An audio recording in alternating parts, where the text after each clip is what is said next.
Estudiando el Verbo presenta los 7 puntos de la escuela sabática.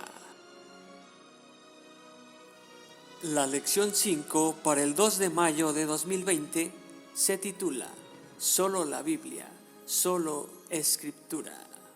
Y el versículo de memoria se encuentra en Hebreos 4:12 y dice: porque la palabra de Dios es viva y eficaz, y más cortante que toda espada de 2 filos, y penetra hasta partir el alma y el espíritu, las coyunturas y los tuétanos, y discierne los pensamientos y las intenciones del corazón. Punto número 1 de la lección. Solo la Biblia. El postulado protestante de solo Escritura elevó la Escritura como criterio único y fuente concluyente en la teología, en contraste con la teología católica romana, que enfatizaba las Escrituras y la tradición. La fe protestante enfatizaba la palabra clave sola, es decir, solo las Escrituras son la autoridad final cuando se trata de asuntos de fe y doctrina. Fue precisamente la Biblia lo que le dio fuerza y autoridad decisivas a la Reforma protestante y su revuelta contra Roma y los errores que había estado enseñando durante siglos. Es decir, solamente a través de la Escritura podía comprobar las personas que la doctrina que se le estaba enseñando era la doctrina correcta y la doctrina verdadera que el verdadero Dios estaba mostrando a la humanidad. Así que solo la Escritura, no la palabra de un ser humano, no la palabra de un gran líder religioso, sino solamente un escrito está. Punto número 2 de la lección. La Biblia como norma imperante. Desde el comienzo, los adventistas del séptimo día se consideran el pueblo del libro, es decir, cristianos que leen en la Biblia y que creen en ella, por supuesto, para afirmar el principio bíblico de sola Escritura. Reconocemos la autoridad única de la Biblia.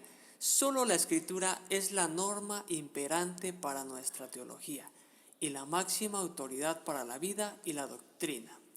Y otras fuentes como la experiencia religiosa, la razón humana o la tradición están subordinadas a la misma Biblia. De hecho, el principio de sola Escritura tenía la intención de salvaguardar la autoridad de las Escrituras de la dependencia de la Iglesia y su interpretación, y así también descartaba la posibilidad de que la norma para su interpretación fuera ajena a la Biblia, es decir, que fuera interpretada por un ser humano, por un hombre, y que solamente un hombre tuviera la autoridad de interpretar a su razonamiento y a su conveniencia lo que la Escritura decía. Esto mismo lo reafirmamos en 1 Corintios 4:6, que dice así: pero esto, hermanos, lo he presentado como ejemplo en mí y en Apolos por amor a vosotros, para que nosotros aprendáis a no pensar más de lo que está escrito, no sea que por causa de uno os envanezcáis unos contra otros. Punto número 3 de la lección. La unidad de la Escritura. La Biblia misma afirma que toda la Escritura es inspirada por Dios. Esto lo reafirma 2 de Timoteo 3:16, y que ninguna profecía de la Escritura es de interpretación privada, porque nunca la profecía fue traída por voluntad humana, estamos de acuerdo, sino que los santos hombres de Dios hablaron siendo inspirados por el Espíritu Santo. Como Dios es el autor supremo de la Biblia, nosotros podemos asumir que existe una unidad y una armonía fundamentales entre las diversas partes de las Escrituras respecto a los temas clave que en ella enseña, ¿sí? Acerca, por ejemplo, del día de reposo, acerca, por ejemplo, de cómo deben ser nuestros hábitos alimenticios, acerca de cómo podemos educar a nuestros hijos, cómo nos podemos llevar como pareja. Todo está perfectamente unido e inspirado por Dios. Pero nos podemos apoyar también en un versículo que viene en la escritura, que está en Tito 1:9. Dice así: retenedor de la palabra fiel, fíjense esa palabra, tal como ha sido enseñada, para que también pueda exhortar con sana enseñanza y convencer a los que contradicen. Ahora, esto es muy importante porque únicamente sobre la base de su unidad interna, una unidad que proviene de su inspiración divina, las escrituras pueden funcionar como su propio intérprete. Es decir, la Biblia se interpreta a sí misma. No puede alguien interpretarlo por su propio razonamiento, ya lo habíamos dicho, ¿sí? No puede ser así. Si las escrituras no tuvieran esa unidad en general en sus enseñanzas, no podríamos encontrar una armonía doctrinal sobre un tema determinado.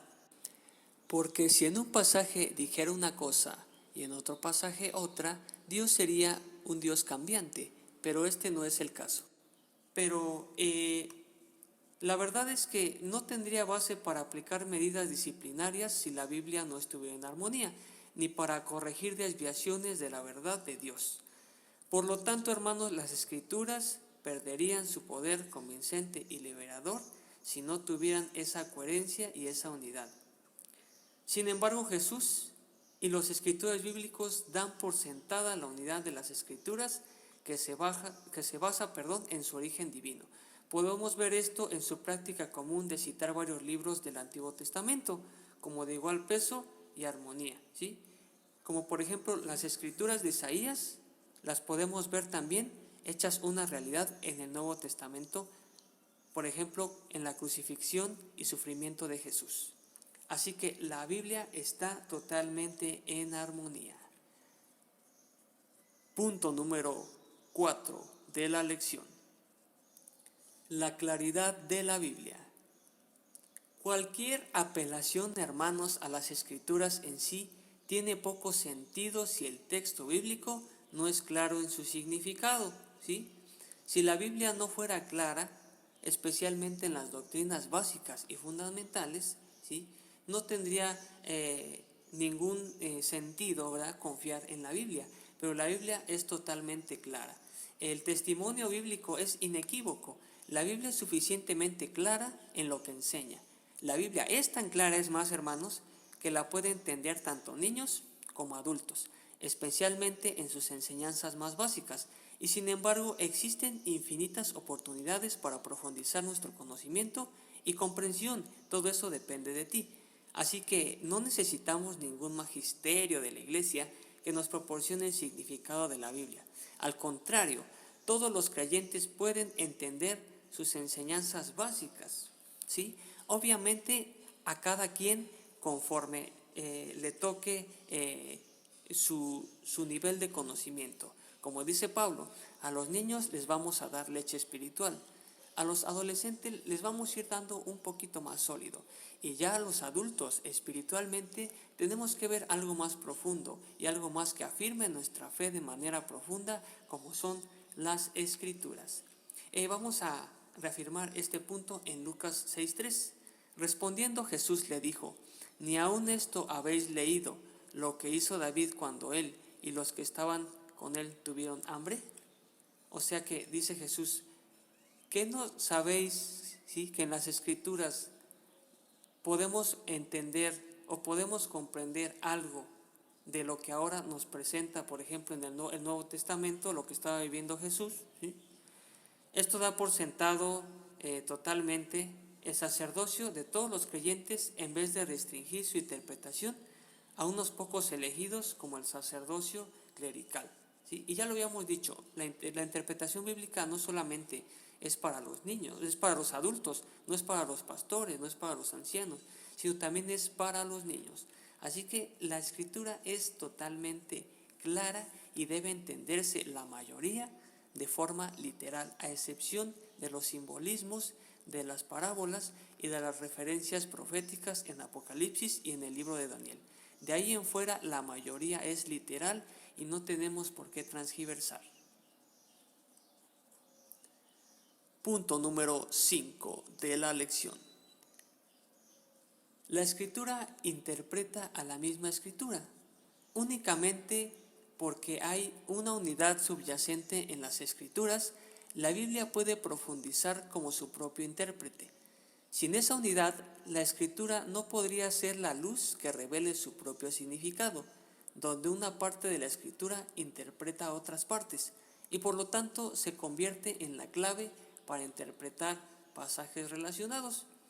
Por ejemplo, en Lucas 24:27 podemos ver algo totalmente convincente y nos vamos a apoyar en el versículo 44 y 45.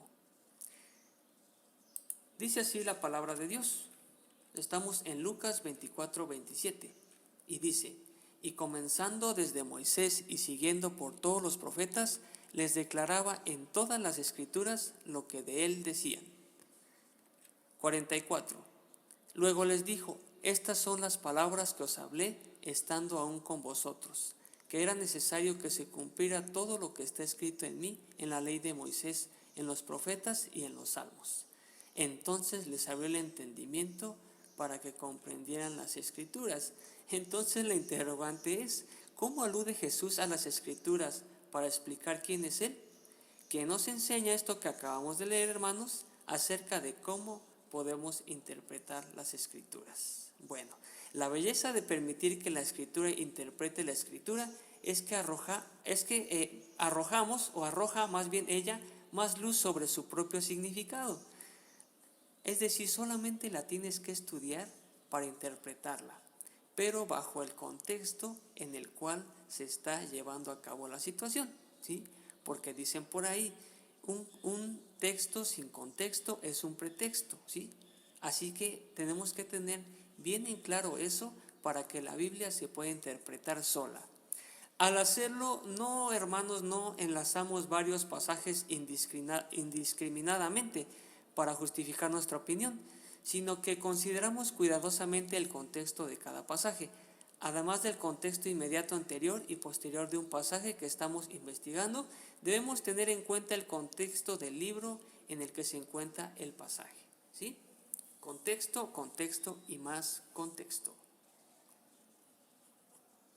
Punto número 6 de la lección: sola escritura y Elena G. de White. Y aquí entramos en un tema totalmente controversial, no solamente en el ámbito cristiano, sino en el mismo ámbito adventista, ya que muchos hermanos aún no se convencen de que la hermana White ha sido inspirada por Dios y es una profeta fidedigna de él. Pero bueno, en Isaías 8:20 vemos un versículo que dice: a la ley y al testimonio, si no dijeren conforme a esto, es porque no les ha amanecido. Y díganme, ¿qué libro de la hermana White, qué cita de ella contradice lo que la palabra de Dios dice? ¿En dónde dice la hermana White que la ley, por ejemplo, se ha invalidado? ¿En dónde dice la hermana White que Jesucristo no es Dios y que es un ser creado? ¿En dónde dice en los escritos de la hermana White que sus escritos son más fundamentales que la Biblia? En ningún lado dice eso. Así que cuando hablamos de sola escritura, o sea que solo la Biblia, recuerden que estamos hablando de solo la Biblia como fundamento de nuestra fe. Los adventistas del séptimo día nos referimos inevitablemente a la pregunta de qué hacer con la hermana White, quien también fue inspirada por Dios y sirvió como mensajera de Dios para su pueblo remanente. Eso ya lo sabemos. ¿Cuál es la relación de sus escritos entonces con solo escritura, con el escrito está? Incluso una lectura superficial de los escritos de la hermana White, tú puedes ver, hermano, que claramente muestra que para ella la Biblia era fundamental y esencial en todos sus pensamientos y teología. De hecho, ella sostuvo repetidamente que la Biblia era la máxima autoridad y la norma final para todas las doctrinas, la fe y también para lo que practicamos. Además, hermanos, podemos decir que ella claramente apoyó y mantuvo el gran principio protestante de sola escritura. Recuerden que según la misma Elena White, sus escritos en comparación de las escrituras eran una luz menor para guiar a los hombres y mujeres a una luz mayor. Es decir, ¿cuál es la luz mayor? La Biblia, la palabra de Dios. Sus escritos nunca son un atajo ni un reemplazo, ¿sí?, para ningún estudio bíblico serio. Es decir, si tú vas a estudiar la fe de Jesús, tienes que basarte únicamente en la Biblia. De hecho, ella comenta, no están familiarizados con las Escrituras, ¿sí? Si hubieran estudiado la palabra de Dios con un deseo de alcanzar la norma bíblica y lograr la perfección cristiana, no habrían necesitado los testimonios. Es por eso, hermanos, ¿sí?, es porque han descuidado el conocimiento del libro inspirado por Dios, por lo que Él ha intentado alcanzarlos por medio de testimonios sencillos y directos, ¿sí? Nosotros mismos hemos descuidado el estudio diligente de la palabra de Dios. Es por eso que, como dijo el profeta Oseas en algún momento, en los últimos tiempos los hombres profetizarán, ¿sí? Los viejos verán visiones, los niños tendrán sueños. Y punto número 7 de la lección. ¿Qué podemos concluir entonces? Fíjense esta cita tan preciosa de la hermana White. Debería enseñarse al estudiante de la Biblia a acercarse a ella en el espíritu del que aprende. Debemos escudriñar sus páginas, no en busca de pruebas que apoyen nuestras opiniones, sino para saber lo que Dios dice. Solo se puede obtener un verdadero conocimiento de la Biblia mediante la ayuda del Espíritu que Dios dio a la palabra. A fin de obtener ese conocimiento, debemos vivir de acuerdo con él. Debemos obedecer todo lo que la palabra de Dios manda. El estudio de la Biblia requiere nuestro más diligente esfuerzo y nuestra más perseverante meditación, con el mismo afán y la misma persistencia con que el minero excava la tierra en busca del tesoro. Nosotros, asimismo, deberíamos buscar el tesoro de la palabra de Dios. Y yo te dejo este punto diciendo que solo la Escritura es la única base para nuestra fe y sobre todo para nuestra práctica diaria. Es decir, la fe no solamente se basa en teoría, sino que nosotros debemos practicar lo que estudiamos. Así que nuestra persona, nuestro carácter, nuestros hábitos y todo lo que hacemos, nos movemos y somos debe ser solamente basada en solo la Escritura, solo la Biblia. Y bueno, concluyo con lo siguiente, y para terminar todos los 7 puntos. Piensa esto, ¿qué creencias erróneas tienen algunos porque solo analizaron algunos textos selectos en vez de estudiar todo lo que la Biblia dice sobre un tema? Es decir, ¿qué creencias erróneas tenemos al no tener un contexto correcto de algunas citas de las Escrituras? Estos fueron los 7 puntos de la escuela sabática. Recuerda, hermano, por favor, estudia tus 7 días. Tú puedes estudiarlas. Tú puedes, hermano. Tú puedes. Que el Señor te bendiga. Hasta luego.